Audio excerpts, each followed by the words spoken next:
Right guys, Musashi says to be powerful like him, you have to train with the sword one-handed. That's to be efficient with the sword without using it in two hands. This he says in his book Gorin no Sho. So what I'm doing here is I'm just exercising. I'm not doing any specific sword cuts or any techniques or anything like that. What I am doing is I'm building up the strength in my right hand. I will also do this in my left hand. I just wanted to show you this is the striking. This is how to get the striking power like Musashi. And I've recently been using a punch bag because it gives you the same sort of consistency of hitting a human body.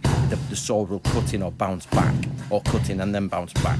So I've been doing this now for a couple of weeks, and the idea is to start building up my ability with a tachi sword. Now, because of course they used to use tachi in the old day, but swords should be a specific length, and this sword is exactly, believe it or not, exactly the length that I need for it to replicate a katana for a 5-foot person. So I'm 5 feet 10 inches, and your sword is meant to be a very specific length according to your hand sizes.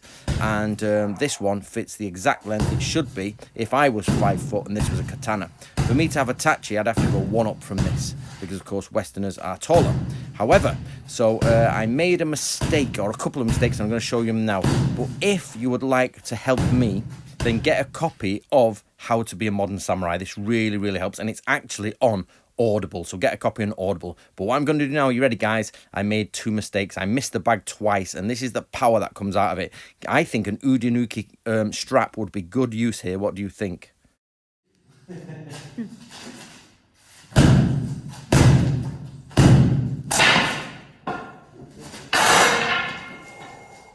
Thank you for watching this video. My name is Anthony Cummins. If you want to follow me online, you can follow me on YouTube on Samurai and Ninja History with Anthony Cummins, where I'll deal with all the history of the samurai and the ninja.